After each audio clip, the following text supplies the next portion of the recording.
And thank you, Dr. Gyanda ji, for inviting me for this AICTE training and learning online faculty development program, and that is on novel materials. So first of all, I would like to convey a very good morning to all of you, whoever is attending this this particular program. And the topic for today's talk will be this materials for MEMS and microsystems.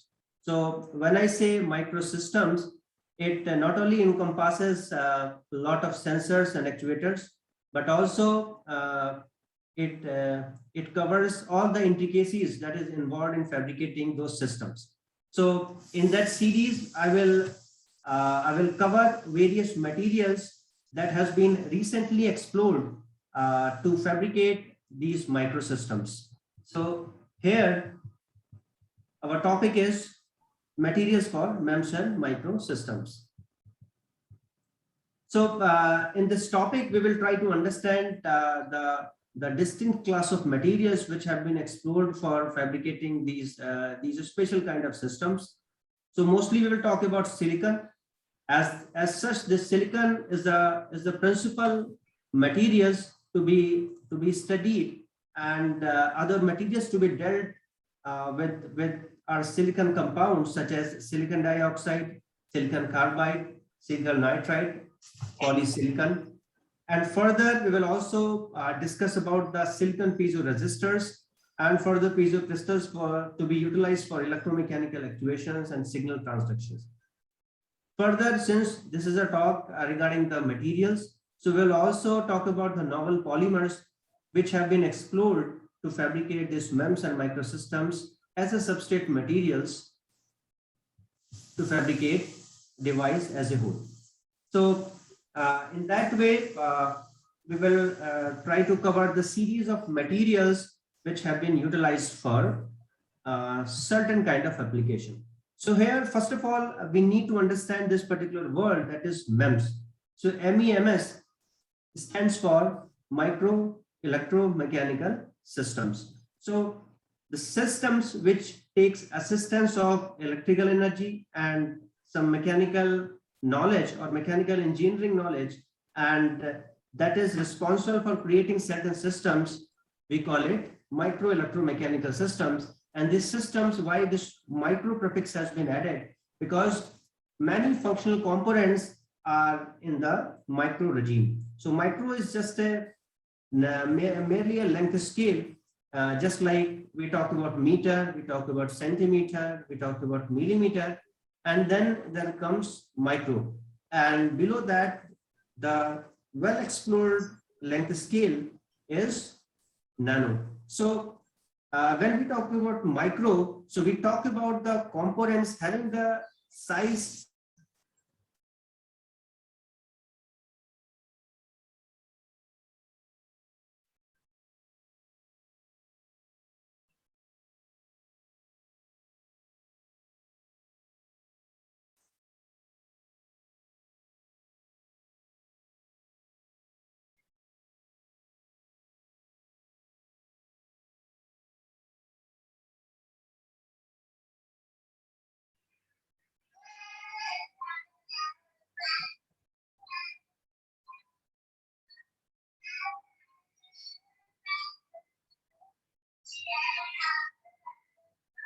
structure.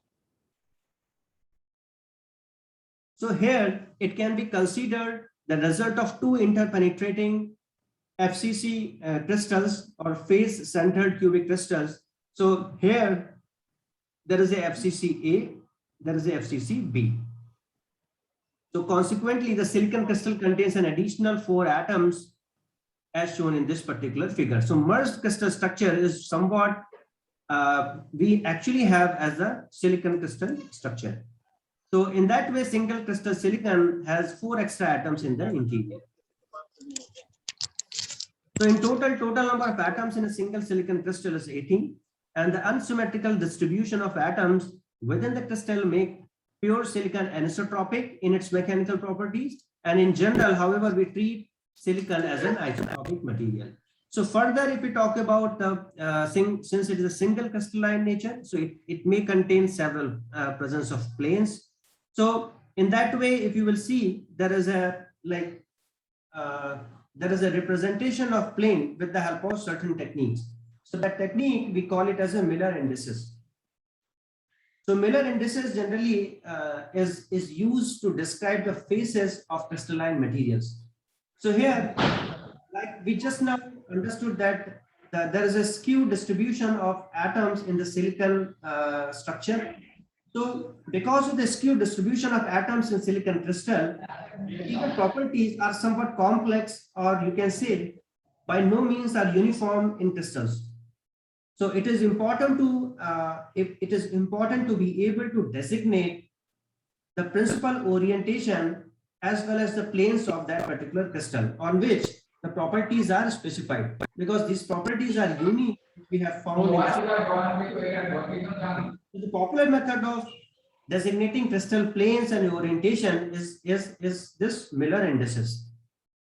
So these indices are effectively used to designate planes of materials in the cubic crystal families. So here now we will briefly outline the principles of these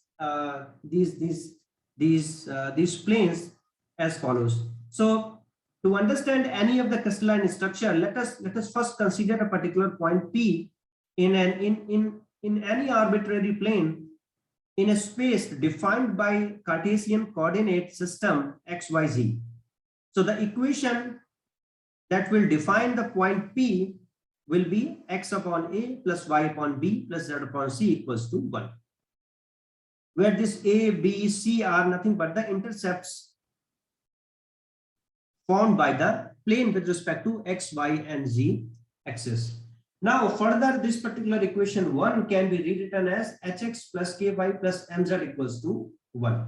So here this particular equation, where this h stands for 1 by a, k equals to 1 by b, and this m equals to 1 by c. So this Miller indices involve hkm. So when it is confined in the small brackets, so that is designation of a face or a plane.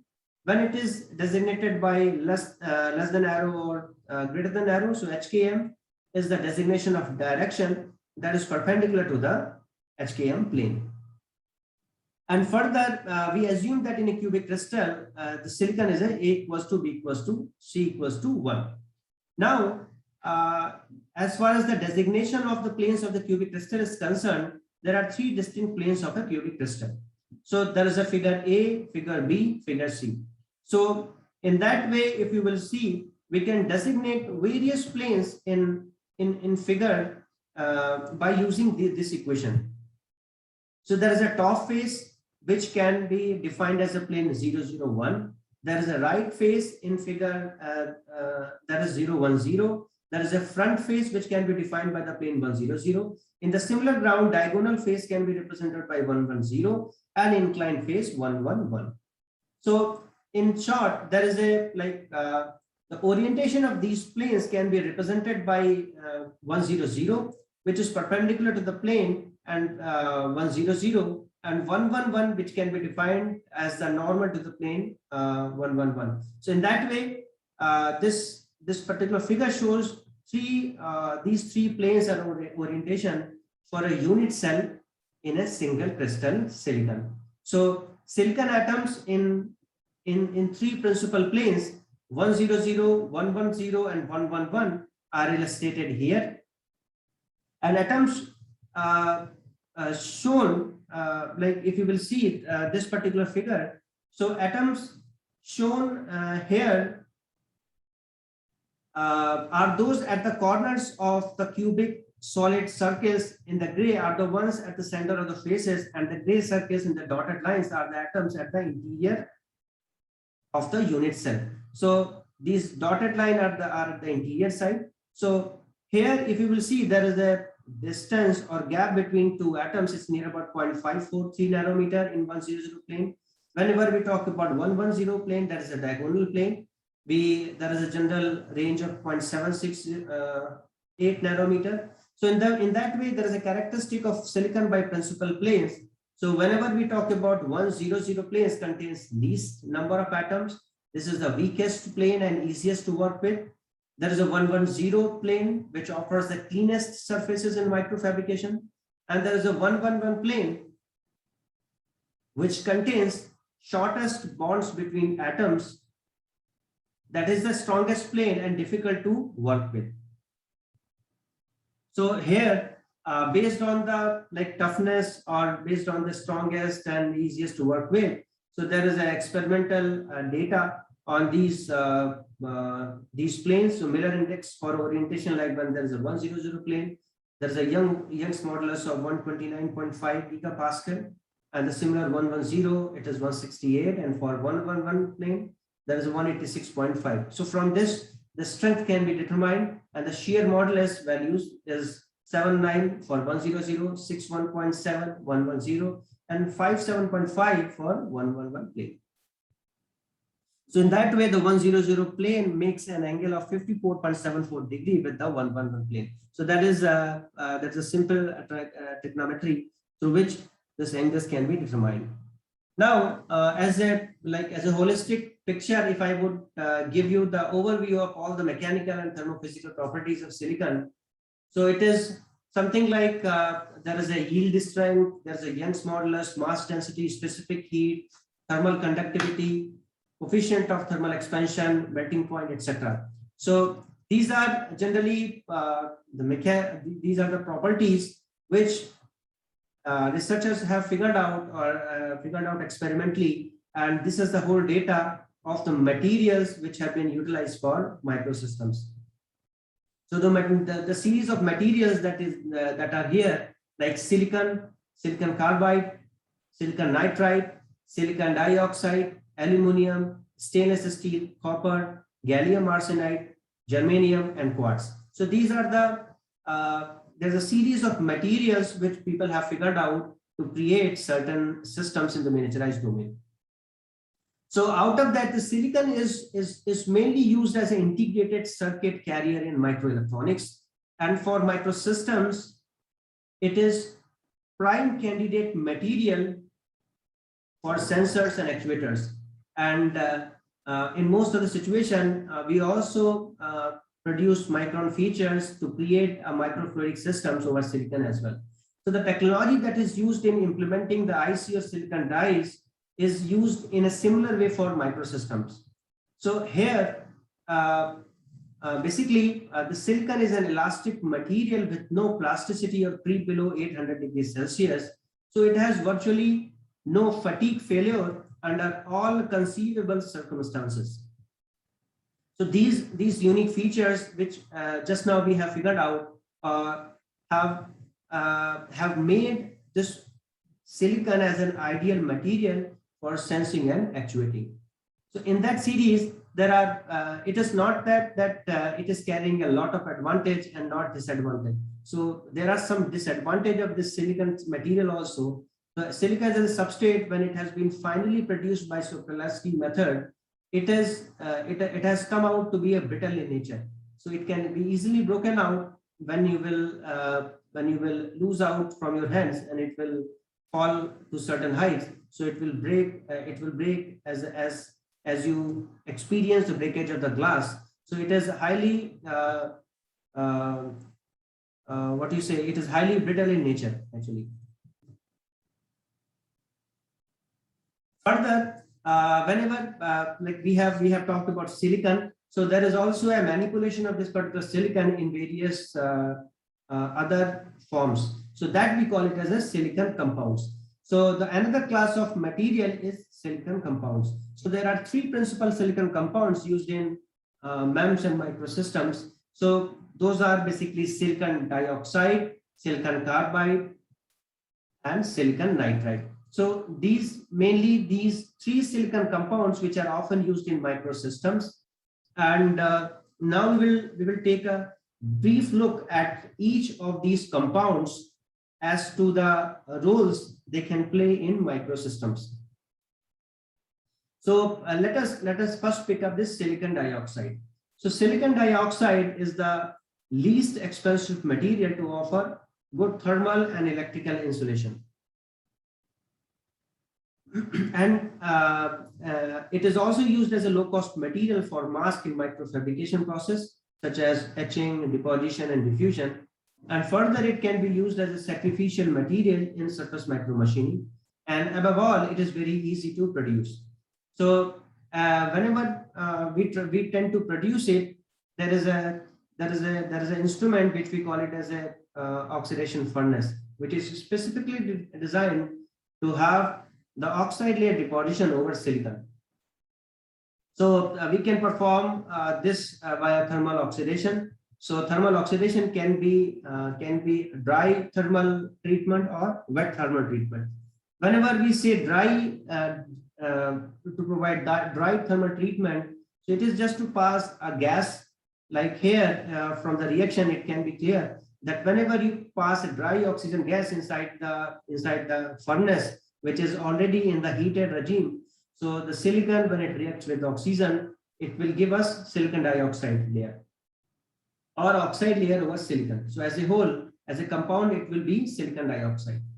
And further, if we talk about wet oxidation, so what we pass in the heated regime, we generally pass the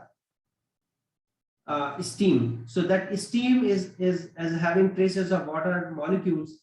So the silicon, when it reacts with water molecule, it gives you the silicon dioxide plus the liberation of certain gas, which is here hydrogen in this case. So there is a liberation of hydrogen gas. So that is why these processes are being used for depositing oxide layer over silicon. So the oxidation is effectively a diffusion process, and at the later stage, when time passes, certain chemical reaction is also involved. So there are two processes, or basically there are two sciences involved in understanding how this oxide layer is deposited over silicon. So there is a diffusion plus chemical reaction when it goes into the matrix and it reacts with it. So further, if we talk about what are the properties of the silicon dioxide, so there is a density of silicon dioxide is 2.7 gram per centimeter cube. There is a resistivity is greater than 10 to the power 16 ohm centimeter. Dielectric constant, that is 3.9. There is a melting point, which is around more than 1700 degrees Celsius.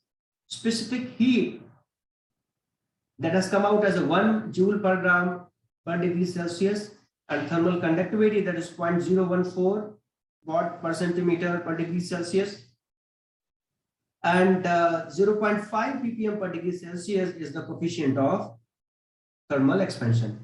Now further, there is a, like whenever we talk about this silicon dioxide and the deposition rate, so the process can be accelerated to much faster rate by the presence of steam. So just now I have talked about the two ways to deposit oxide layer over silicon. So there is a dry oxidation and second is wet oxidation. So the deposition rate we can accelerate with the help of presence of steam. So what will happen is highly activated H2O molecules activates or enhance the process. And as in all diffusion process, the diffusivity of the substance to be diffused into the base material is the key parameter for the effectiveness of the diffusion process. So in that way, if we try to figure out what is the faster process through which we can deposit this oxide layer, so answer is wet oxidation. So with the help of wet oxidation, it can be accelerated. Now, the next material which is frequently used as a base substrate or a functional substrate for designing microsystems. So that is silicon carbide. So the principal application of the silicon carbide in microsystem is its dimensional and chemical stability at higher temperature. So, and generally it has been found that it has very strong resistance to oxidation even at very high temperature. So that is why this sentence has been written here in the slide, that its very high melting point and resistance to chemical reactions make it ideal candidate material for being mask or protective layer for microfabrication processes. And further, it has superior dimensional stability. So whenever we try to define this this silicon carbide, so silicon carbide is basically a byproduct in the process of producing single crystal silicon boules as described by the Sokoloski method. So as silicon exists in the raw material of carbon, the intense heating of these materials in the electrical arc furnace resulting in the silicon carbide sinking to the bottom of crucible. So the silicon carbide films can be produced by various deposition techniques. So in that way, the silicon carbide may be treated as the byproduct of the Sokoloski method, which generally produces single crystal silicon. Now, the next class of material is silicon nitride. So this silicon nitride has also many superior properties that are attractive for MEMS and microsystems. So it provides an excellent barrier to the diffusion of water and ions such as sodium or so. So in that way, whenever we try to have the requirement of ultra strong resistance to oxidation and many etchant, so that makes it suitable for mask for deep etching or so. So generally, whenever we have to produce trenches, we have to produce the deeper slots over silicon. So the silicon nitride layer can be acting as a barrier layer. So that will protect for the bombardment of ions or penetration of ions in deep reactive ion etching or so. So for deep reactive ion etching, there is a process used for microsystems. So whenever we use this DRI, the silicon nitride is being used as a barrier layer. Now, generally, since how can we create this silicon nitride? So there is a SiClS2 which reacts with ammonia. So it gives you silicon nitride or Si3N4, liberating HCl and S2 as a byproduct. So it is produced by chemical reaction, and it is used as an excellent barrier to diffusion to water or ions, and its ultra strong resistance to oxidation and many etchants make it a superior material for mask in deep reactive ion etching. And it is also used as a high strength electrical insulators. And further, if we talk about the selected properties of silicon nitride films, which are as follows. So in this table, if you find out, there is a LPCVD written, there is a PECVD written. So LPCVD stands for low pressure chemical vapor deposition, and PECVD is the plasma enhanced chemical vapor deposition. So this properties like deposition temperature is around 700 to 800 degrees Celsius in LPCVD, and for PECVD it is around 250 to 350 degrees Celsius. We have the density in different processes through which we gain the silicon nitride.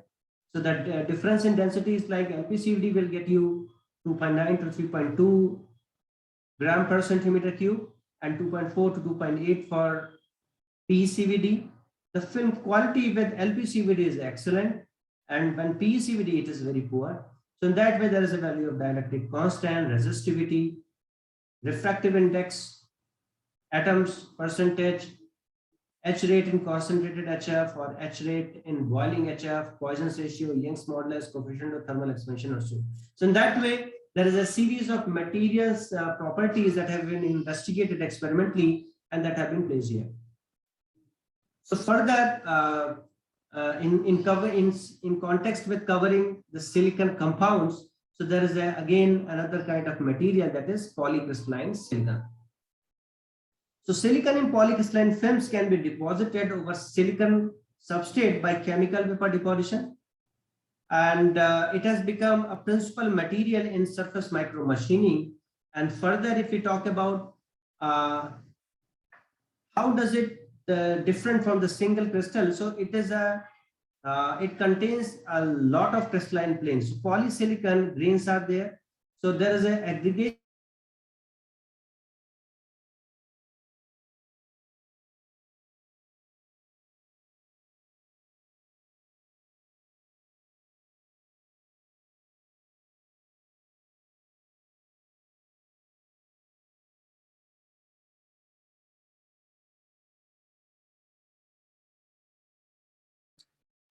It seems to be a connection break. We will get back to you soon.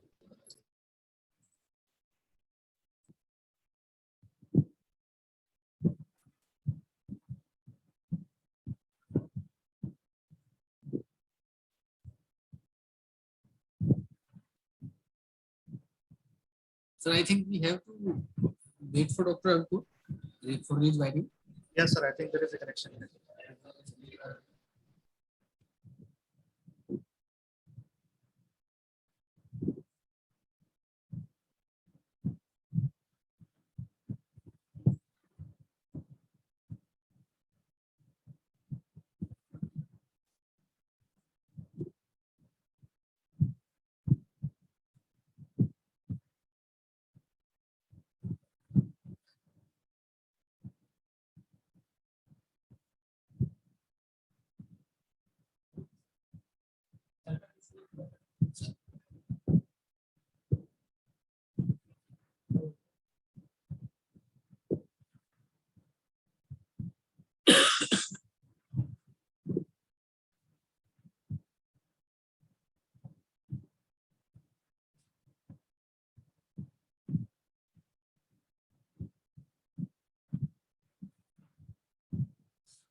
What time is guess what? हाँ sir एक बार देखिए call करके.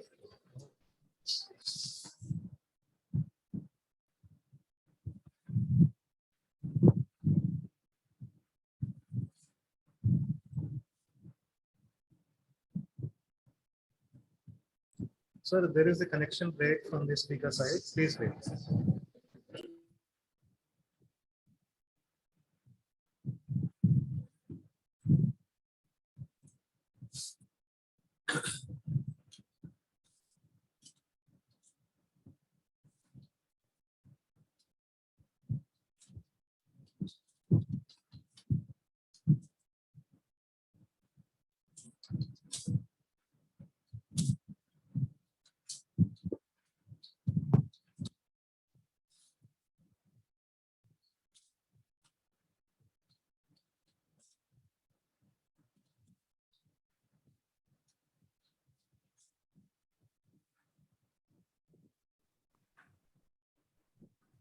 Yeah, sorry, there was a network issue. So let me share it once again. Yeah, please. No problem. No problem, sir.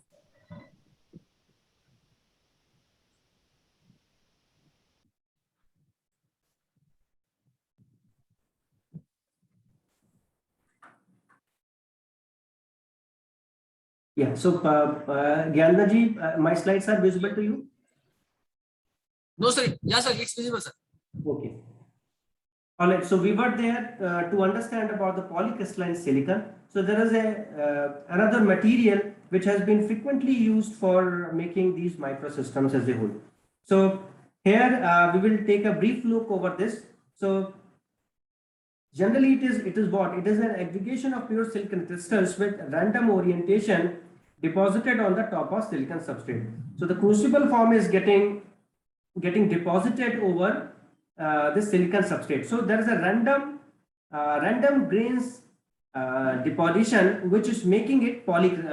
Poly means many phases of crystalline entities. So here although there is a layer of few micrometers, even then we call it as a polycrystalline silicon. So these polysilicon usually are highly doped silicon, and these are deposited to the substrate surfaces to produce localized resistors and gates for transistors.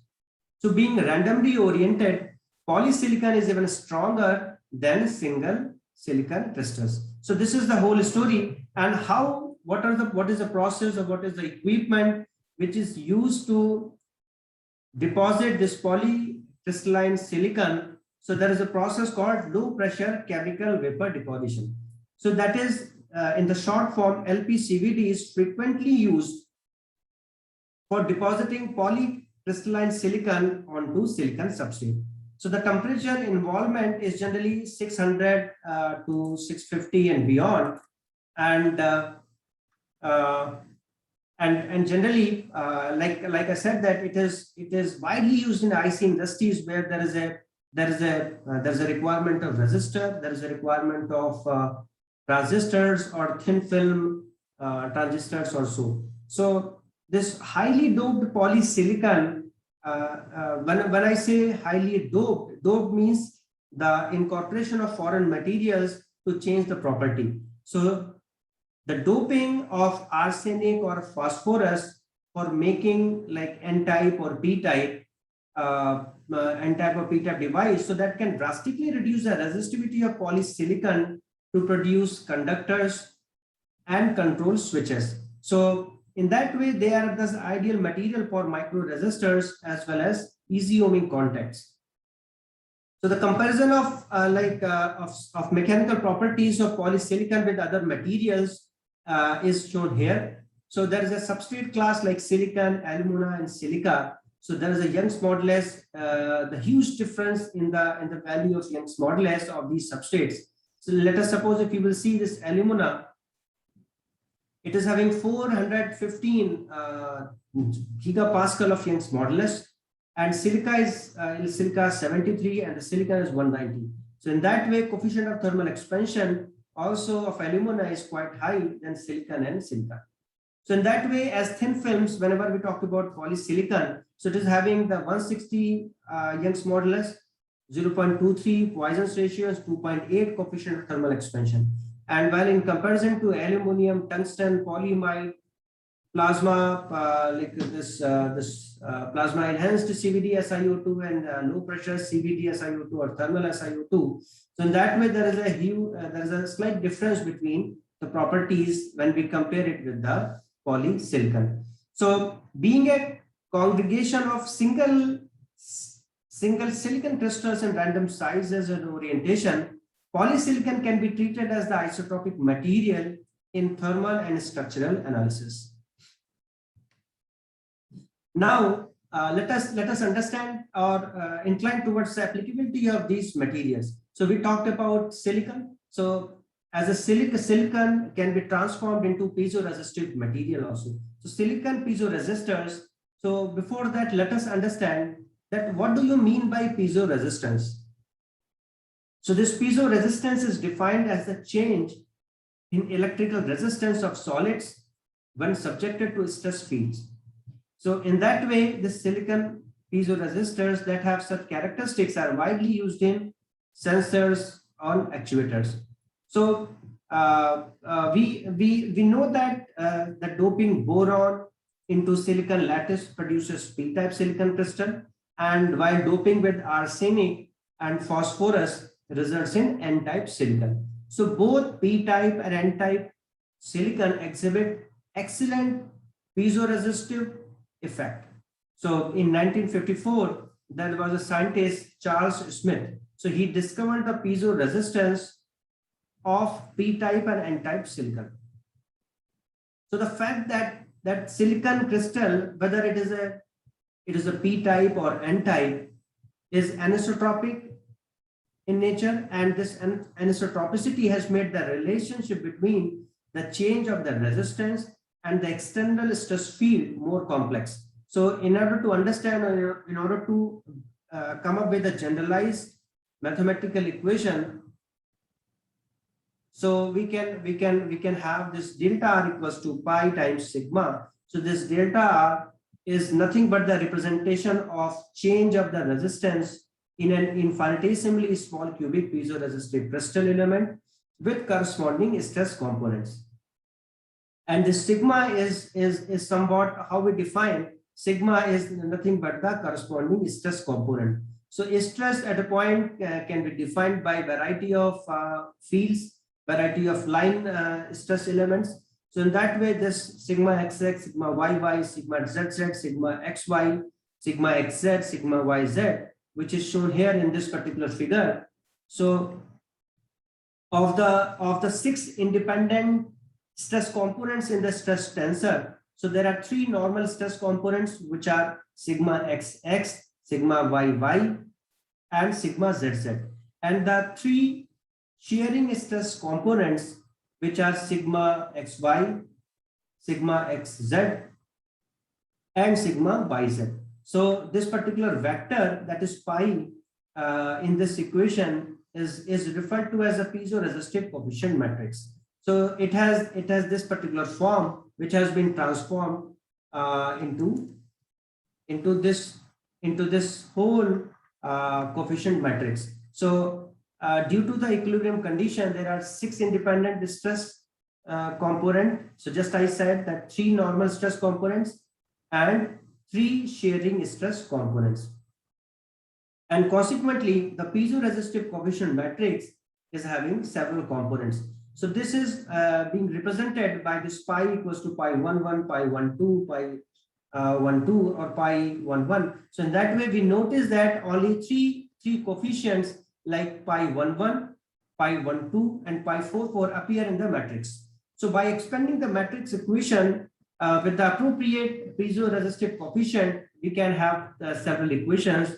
So that is being placed here. That is like delta r xx equals to pi 11 sigma xx plus pi 12 times sigma yy plus sigma zz. In the similar way, delta r y has been defined. In the similar ground, delta r zz, delta r xy, delta r xz, delta r yz. So it is thus apparent that coefficient pi 11 and pi 12 are associated with the normal stress components, whereas the coefficient pi 44 is related to the shearing stress component. So the actual values of these three coefficients depend on the angles of the piezoresistors with respect to the single crystal lattices, and in fact the values of these coefficients at room temperature can be determined experimentally.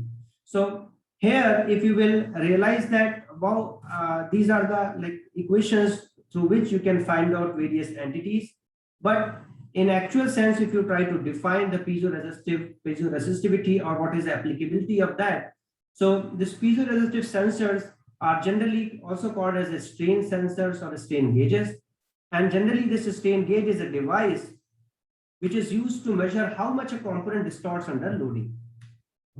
And further, the electrical resistance of a sensing material changes as a result of applied strains. These strain gauge is a conductor or semiconducting material that can be directly fabricated on the sensor itself or the bonded with sensor. And in generally macroscopic systems such as strain sensors in machine tools or aircrafts, strain gauges are most likely bonded onto the parts. And further, if you try to define these entities which have just now gone across, so these stress strain relations have been we have already as an undergraduate studies, we have already come across this knowledge. Like stress is defined by this F by A, force upon unit area. Generally, this strain is defined by the change in length upon length, and in that way, the shear stress and other things. So in that way, this is a general knowledge that has been represented here. And further, if you try to define the stress field in each and every direction, so there is a normal stress components and the shear stress components that we just now discussed. So now, how you will represent the cause or physical cause of piezoresistivity? So generally, it has been represented by the change in length. So the change of the relative dimensions, as the resistance is related to length and cross-sectional area. So R equals to rho L by A. So further, if we differentiate and further transform into certain equations to bring out the meaningful information. So that is dr equals to rho by A times dl plus L by A d rho minus sigma L upon A square dA square. So in short, dr by dr equals to dl by L plus d rho by rho minus dA by A. So this is somehow we can configure the whole equation. Now we can also think of the fact that why this electrical conductivity change happens with stress or strain. So let us figure out the answer of that. So the change of electrical conductivity and resistivity as a result of crystal lattice deformation. So this strain causes the shape of energy band curves to change, therefore changing the effective mass, and therefore electrical conductivity changes. So in that way, this changes can be defined. So there are basic formulas for describing piezoresistivity. So generally there is a gauge factor which we represent it as a G, which is called the gauge factor of the piezoresistor, and it determines the amplification of factor between strain and resistance change. So delta R upon R equals to G times delta L by L. This is a representative equation through which we can define the piezoresistivity. And further, there are many materials like metal foil, semiconductor, or diffused semiconductors whose gauge factors can be defined. So in that way, this whole story can be represented mathematically. Now, people will say that what is the applicability of these piezoresistive materials or strain gauges or so. So there is an application at the micro scale. So spot weldable strain gauges are used with strain gauge sensors and a vibrating wire indicating or data logger to monitor strain in steel members. So typical applications include monitoring structured members of building, bridges during and after construction, determining load changes on ground anchors and other post-tension support systems, monitoring load in strutting systems for deep excavations, or measuring strain in a tunnel lining in supports, monitoring areas of concentrated stress in pipelines, monitoring distribution of load in pile test. So further, there is another representation of metal strain gauge. So for metals, the resistivity is not changed significantly by the stress. So the gauge factor is believed to be contributed by the change of dimensions, and these may be made from thin wires or metal films that may be directly fabricated on the top of microstructures. So the typical strain gauge pattern is shown in here, and thin film strain gauges are typically fabricated on the top of flexible plastic substrates and generally glued to the surfaces. Further, there is, if we talk about the silicon piezoresistors, again coming back to the silicon properties or so. So here there is a p-type silicon or n-type silicon. So there is a resistivity and there is a pi 11, pi 122. There is a coefficient matrix values that has been shown here. So in this case, generally when we talk about the advantage and drawbacks, so mostly if we talk about the drawbacks, so one major drawback of silicon piezoresistors is the strong temperature dependence of their piezoresistivity. So the sensitivity of the of the piezoresistivity to the applied stress deteriorates rapidly with increase of temperature. So here, this particular table is being shown here is presenting the variation of piezoresistive coefficient with reference to those at room temperature. So here, if we talk about this table where this TCR and TCP, so TCR is representing the temperature coefficient of resistance, and TCP stands for temperature coefficient of piezoresistivity. So this particular table is giving the p-type temperature coefficient of resistance or n-type or so. So take for example p-type silicon piezoresistor with a doping concentration of 10 to the power 19 per centimeter cube. The loss of piezoresistivity is generally 0.27% per degree Celsius. So the same piezoresistor operating at 120 degrees Celsius would have lost 120 minus 20 into 0.27%, that is 27% of the value of the piezoresistivity coefficient. So appropriate compensation for this loss must be considered in the design of signal conditioning systems.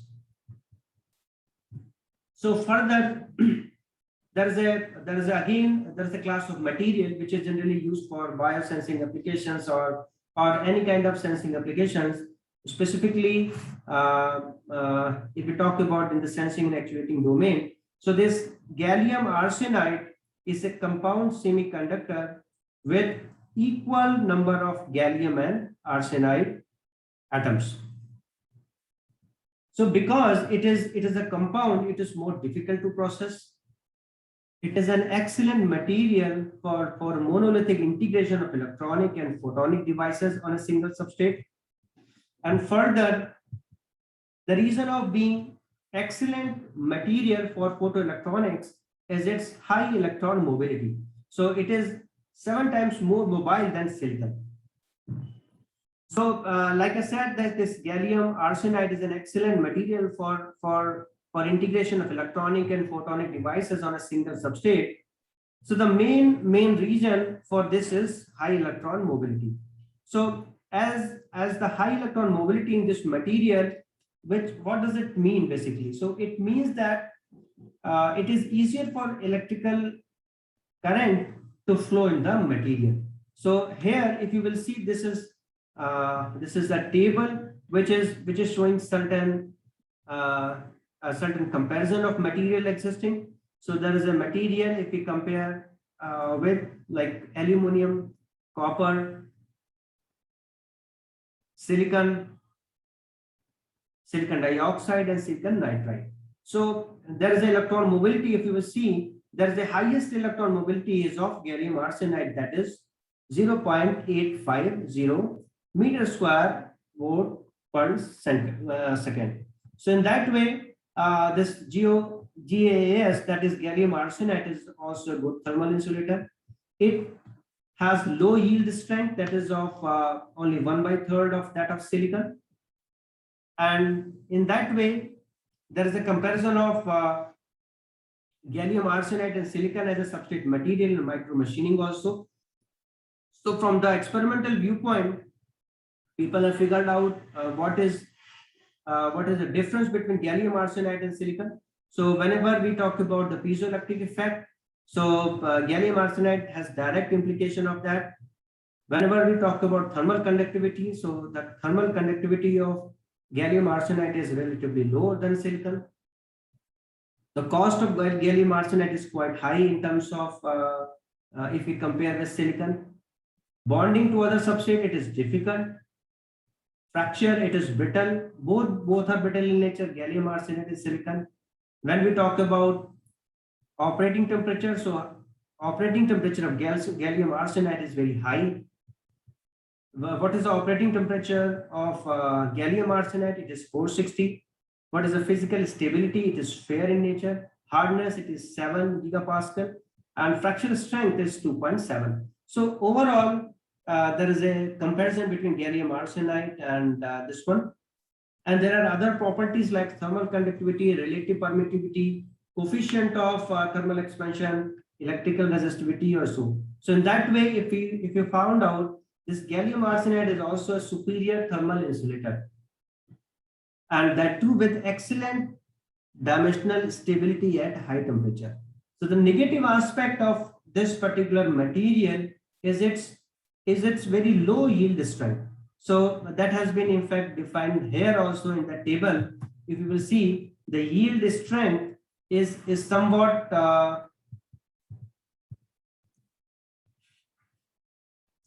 so yield strength is generally it is near around 200 this 2700 gigapascal, so is only 1/3 that of the silicon. Okay, so that is why this makes this gallium arsenide is quite less attractive for use as a substrate in microsystems, and because of its relatively low use in microelectronics industries, this gallium arsenide is much more expensive than silicon.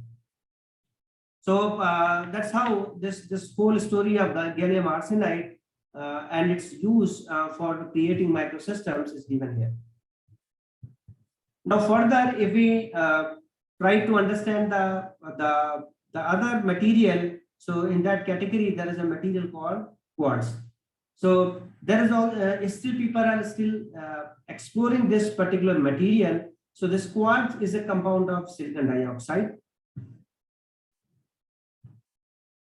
and the single unit cell for quartz is in the shape of tetrahedron with 3 oxygen atoms at the apexes at the base and 1 silicon atom at the other apex of the tetrahedron.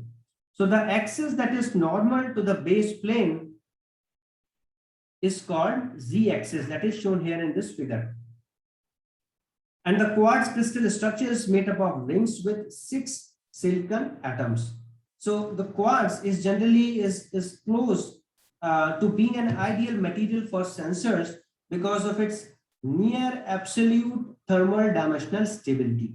So it is used in many piezoelectric devices which is present in the market, and the commercial application of these quartz crystals include like electronic filters. In that it has been used in wrist watches, in resonators. So these are the possible applicability or application areas of this quartz crystal.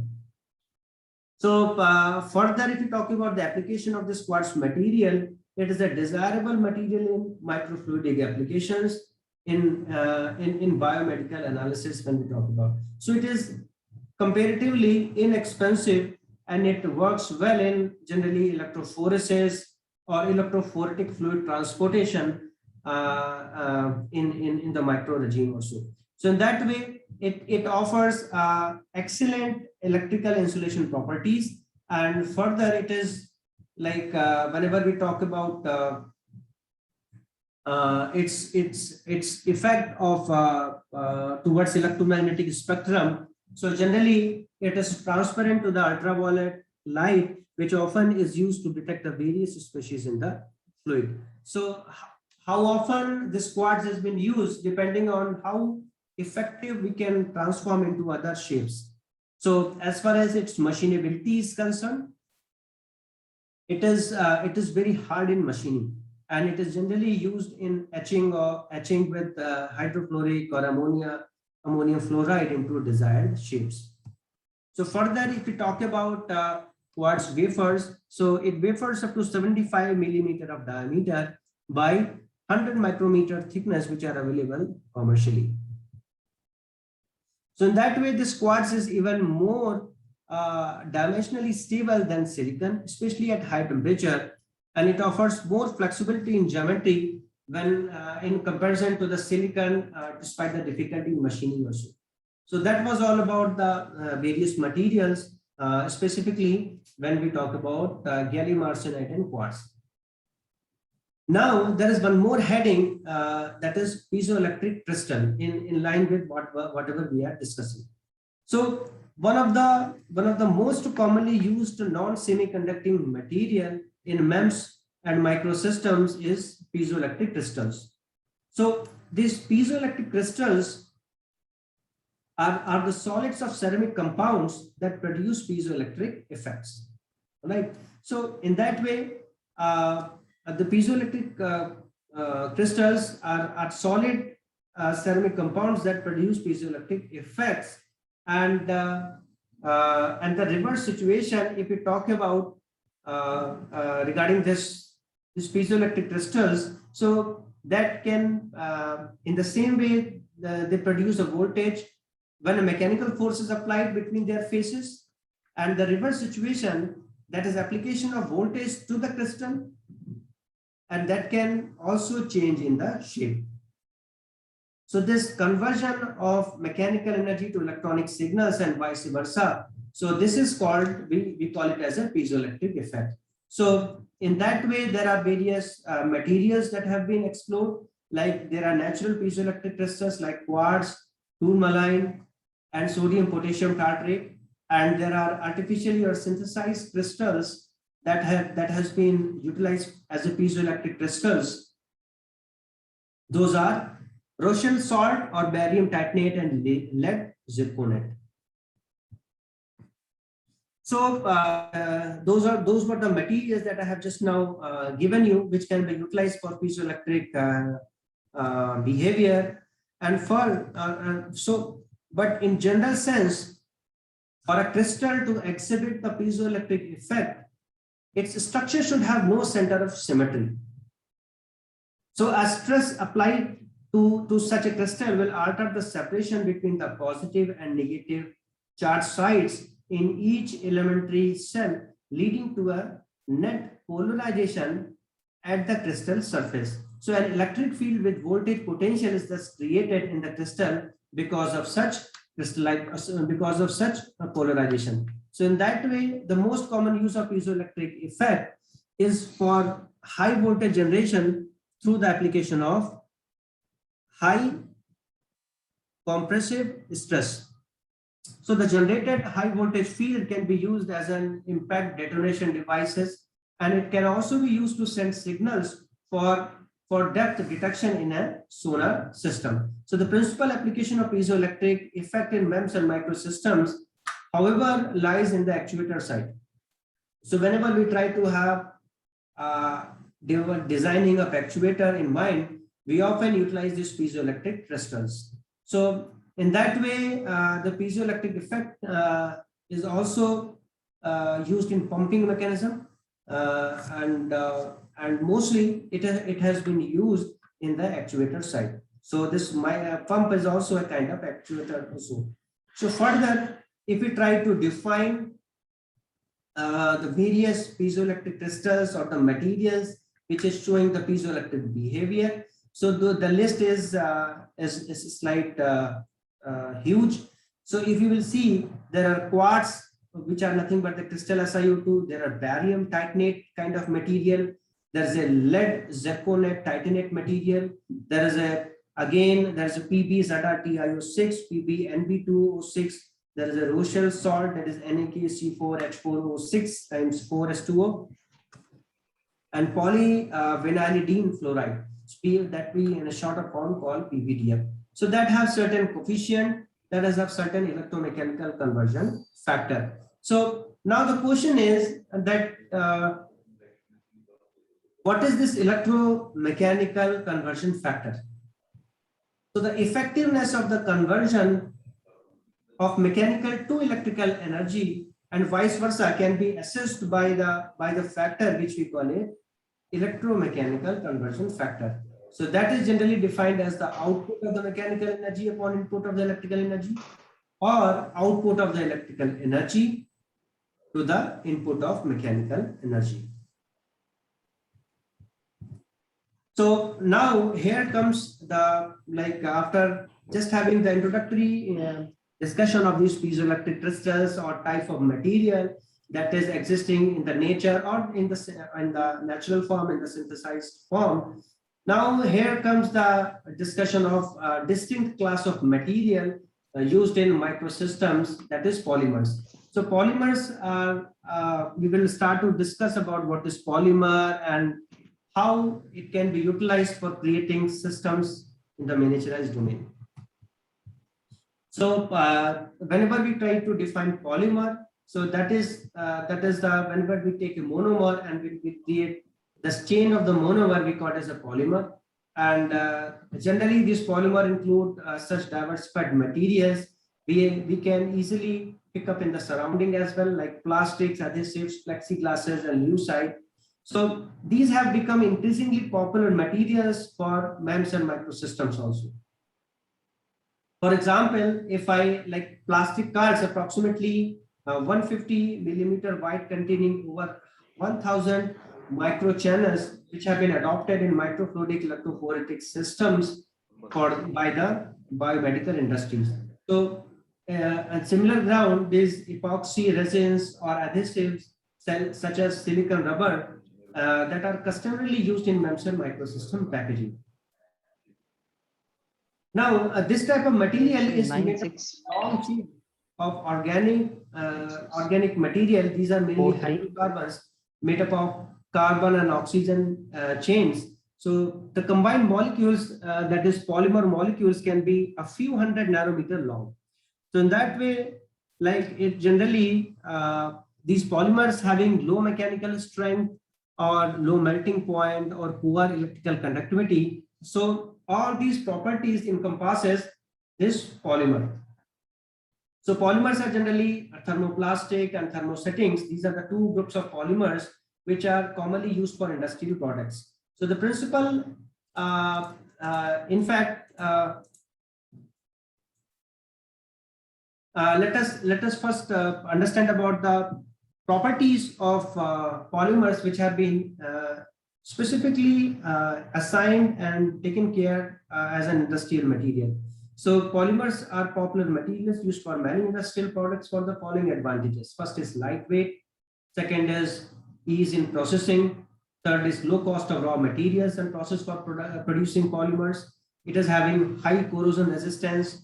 It is having high flexibility in structures. It is having high dimensional stability. So further, polymers, if we try to define in the context of MEMS and microsystems, so that have been increasingly important material for this. So some of the applications maybe or have been identified. So those are photoresist polymers, which are used to produce masks for creating desired patterns on substrate materials for photolithography technique.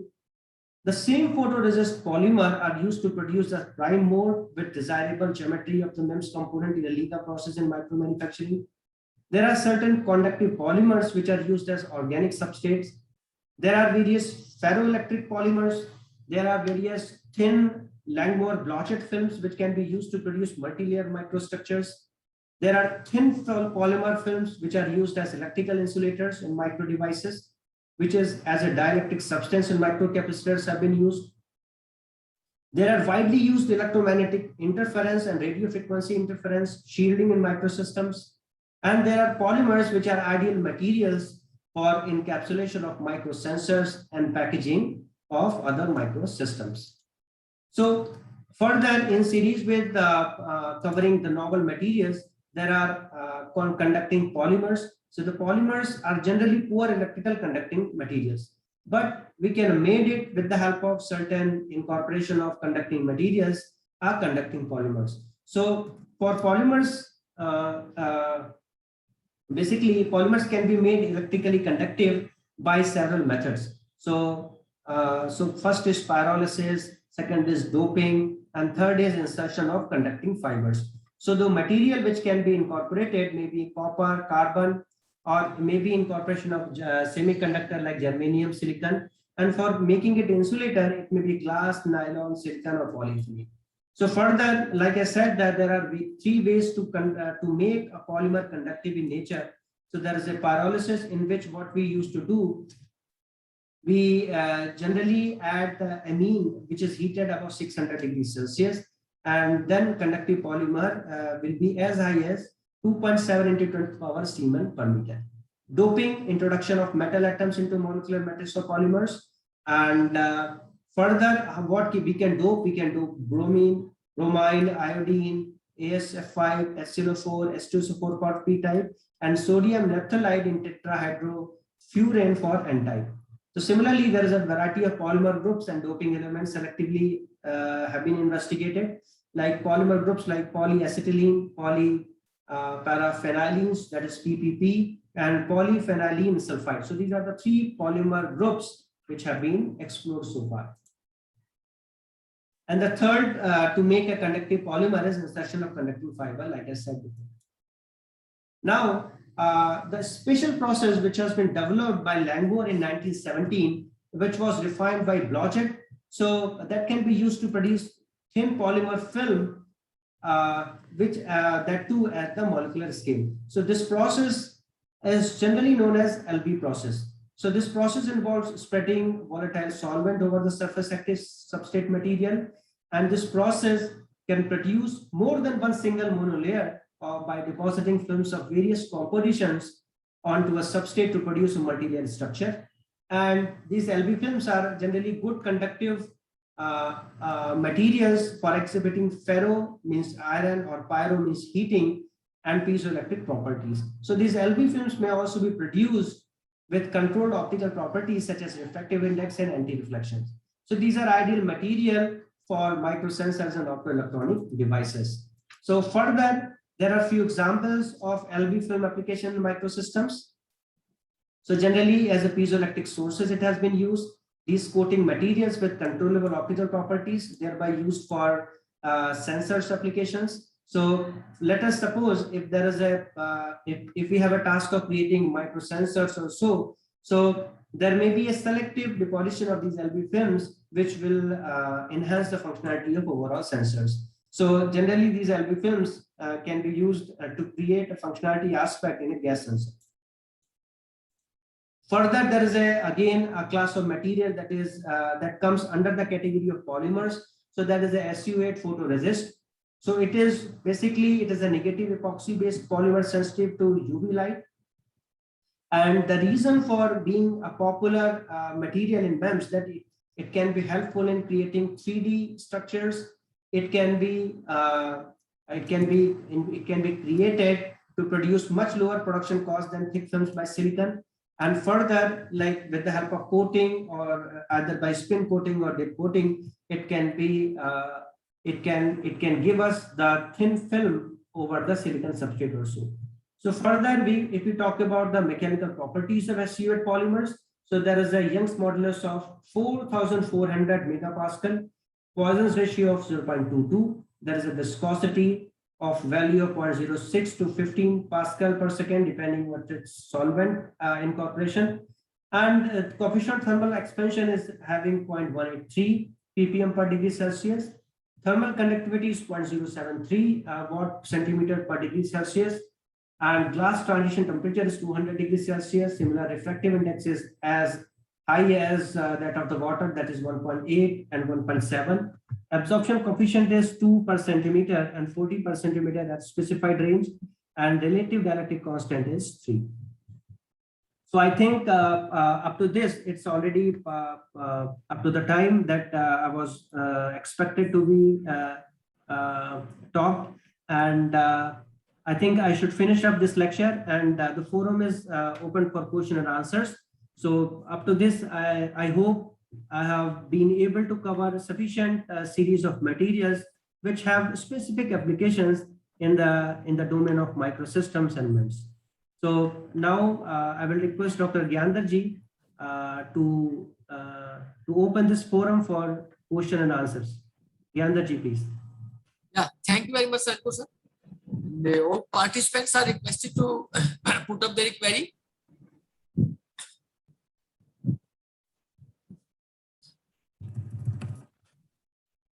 Ankur sir, it was so much informative session, and the topic is also so much advanced. And some names out of these materials, either even some of us listen first time. And sir, more in the properties and the applications of these polymers and rare earth materials is also elaborated sufficiently. So hope out of us somebody may start work on these materials. And sir, actually first query I want to put in front of you. In the first some slides you have discussed for the overlapping of the crystals. Sir, is there any particular technique with the help of that we can overlap the crystals to change the properties of the material? Gyandhar ji, can you repeat the question, please? Yes, sir. Actually, you have discussed about the overlapping of the crystals of silicon, Okay. face-centered crystal. So that we can add for more atoms of silica in a particular crystal A and crystal B. So Okay. how we can do this? Yeah, I got your question. So the silicon, as I told, that it's a merger of two FCC crystals. So it happens within that the Sokolsky method. But if you would like to add up some few more atoms, so there are distinct process for that. So we call it as a doping technique. Okay. So there may be there is a separate equipment for it. There is a called ion implantation. So with the help of ion implantation, the like I said, that silicon can be like, there will be a reason for incorporating those atoms. So mostly silicon, the reason for doping certain atoms into the silicon matrix is to make either N-type or P-type silicon, to make it transistors or PN junctions also. So in that way, there is an incorporation of foreign materials like arsenic, phosphorus, or boron or so. So that can be done with the help of ion implantation. That can be done with the help of diffusion technique. So there is a separate equipment designed for these incorporation of foreign materials. So it can be done. it can be done, and it has already been explored. Yes, sir. One more thing, sir, as I can understand from this presentation, the thermal stability, chemical stability, and the other properties of this rare earth and materials and polymers, it, I think these can be used in biomedical industry also, or bioimplant. Yeah, rightly said, Gyandaji. So the application is biosensor also. So in fact, this for creating biosensors, people have utilized silicon as a base substrate material. And one more category of material I have covered, that is polymer. So polymer, that is the one polymer, that is PDMS. The full form of PDMS is polydimethyl siloxane. So with the combination of silicon and polydimethyl siloxane, the people have figured out the detection of biological entities as well. So in that way, there is a term called dielectrophoresis. So dielectrophoresis is nothing but the catching of this bacterial entities with the help of external electric field. So we create channels over PDMS. We create the interdigitated electrodes with the help of certain protocols over silicon. So over silicon, we create interdigitated electrodes. Then we put up the channels which has been made over the polymer or the PDMS. And then with the help of external electric field and the channel, we used to pour up our biological sample, which is like just to check whether there is a biological entities present is there in the sample or not. So when you pass that biological sample over those channels, and with the help of external electric field, that accumulation of bacterial entity happens. So why does it happens? Basically, bacterial cells are generally neutral in nature, but in the presence of external electric field, they become polar in nature. So the dipole creation happens within that the cells. So they either go into the positive or negative side, and they get accumulated over the positive or negative terminals. So if they are fluorescent tagged, so it can be easily visualized with the help of fluorescence microscope that there is a presence of biological entities in your sample, in your water sample or what have you. So in that way, that is why I have created. So earlier you have given me the topic of biomaterials. So these all the materials that I have covered have equal applicability in biosensing domain. So that is why in a broader sense I covered this materials for microsystem. So the application is well lying in the biosensing domain as well. But sir, still the machining of these such kind of materials is still a challenge for the engineers. But Yandri, can one you of the please slide you have shown this silicon bubble is 200 to 300 nanometer. Can we call it as a 200 or 300 nanometer, or we can take into the micro scale? I did not show 200 nanometer. I showed 200 millimeter. Okay, but beyond 100, putting nanometer is not worthwhile, I think. No, Girishji, I got your question. That slide that I have showed you is just after the Shokrilsky method. So the Shokrilsky method, the presentation was like one after Shokrilsky method and final like refinement of the silicon wafer. We got the diameter of one silicon wafer as a 200 millimeter, right? In that silicon wafer, we can create hundreds of silicon chips. So with the help of dicing saw, we can slice it into various chips. So from one silicon wafer, we can create 100 to 500 silicon chips. We can itself act as a single biosensing domain. So that is a different story altogether. How to create it, how to So okay, understood. So one wafer will give you hundreds to 500 chips, and that a series of steps involved in that, like photolithography, then sputtering, and then various functionality which you require for your own kind of applications. So largely because I have already tackled these this silicon wafers, etc. So I myself has created this gas sensing chip over 1/3. It is actually of 1/3 finger of size, but it has various functionality aspects in terms of, like I said, that interdigitated electrodes, plus there are sensing films incorporation, and then instrumentation is also involved in that, so that you can wirelessly capture the change in the electrical signals, and you can investigate the behavior or investigate whatever you want to check as a sensing element, right? Yep. So gas sensors, biosensors. So microsystems, when I say it is the larger applicability in sensors and actuator domain. Tarun sir, now you can unmute yourself. Okay, understood. Yeah, sir. Okay. Very nice talk, sir. I actually wanted to know one thing, that you are making very sensitive materials like in MEMS. So how you check the quality of those materials once you make them? Means, are there some testing equipment, or how you go for that? Yeah, so like I said, that there is a all set of the instrumentation involved in that. So whenever, let us suppose if I take as a microsystem as a gas sensor. So gas sensor, we need to have, like, suppose if we are trying to create chemi-resistive sensor. So the whole morphology is lying in how to check the electrical, how to create the electrical instrumentation.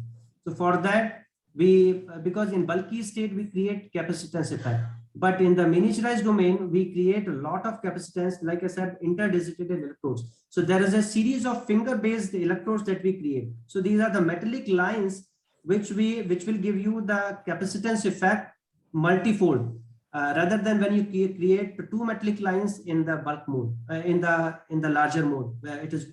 So basically these lines of 50 micrometers of range, and those lines, line by lines, this configuration we used to create, and then and whatever the trace of gas which is incident upon the sensing film, so that has been created by the sensitive instruments. So in that way, there are sophisticated instruments involved which will ensure that even the gas at the ppm level or ppb level will be we are able to measure that. So basically, you are checking the performance of the systems. Right, performance of system, and we investigate various, because once the instrumentation is established, so novelty lies in the changing of the material.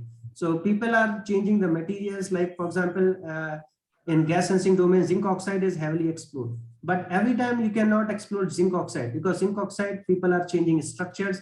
So with the help of nanostructuring, the sensing behavior is getting changed. Or whenever we talk about the various characteristics of sensor, so sensitivity, selectivity, reproducibility, stability, these are the 4 or 5 factors which we investigate during the gas sensing design and fabrication.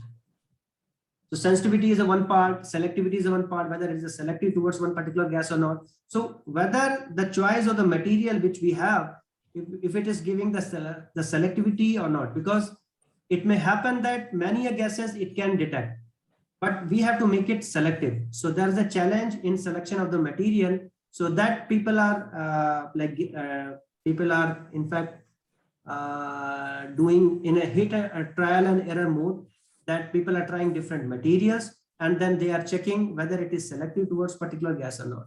So still research is going on. There are a lot of materials, lot of combination of materials people are exploring to make it sensitive enough for certain applications. Okay, thank you, sir. Thank you, Tarun sir. And Ankush sir, one more question from Parveen Bhojane sir. He wants to know about the future of biomaterials. Future of materials, sir. Future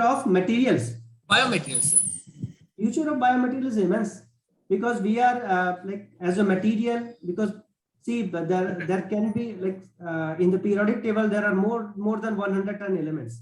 So the combination of materials are still people are exploring, and they are claiming it to be a novel. So there are variety of combination of materials. Based on that, there is a huge scope, and there are still a lot of materials that has to be explored. So obviously there is a lot of scope, I mean. So because as a base substrate, silicon has been explored, PDMS has been explored, but somebody has incorporated graphite into PDMS. So there is a Yes. novel material. Suppose they have transformed graphite into graphene, reduced graphene oxide. So then there is a change in the properties. So people are changing the configuration of materials and they are getting the change in the properties. So with these combination, the scope is immense. Okay, sir. Thank you very much, sir. Any more question from the side of participants? I think, sir, you have cleared all the topic, and thank you very much, sir. Thank you very much for all your Invitation. patience hearing, because it's not easy for listening a individual for 1.5 hours. Thank you all for your patient hearing, and thanks for. Ankur sir, it was so much interesting and informative. It was very novel to us. Thank you very much for your kind words. Thank you very much, sir. Thank you. Thank you so much, sir. It Sir, was a one great minute, sir. session. Sir, 1 minute, sir. All the participants are requested to put on their webcams for Okay. pictures. All the participants.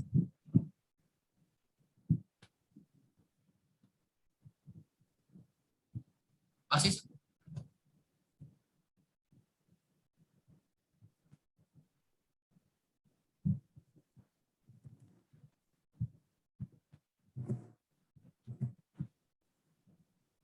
Ankur sir, please screen share again.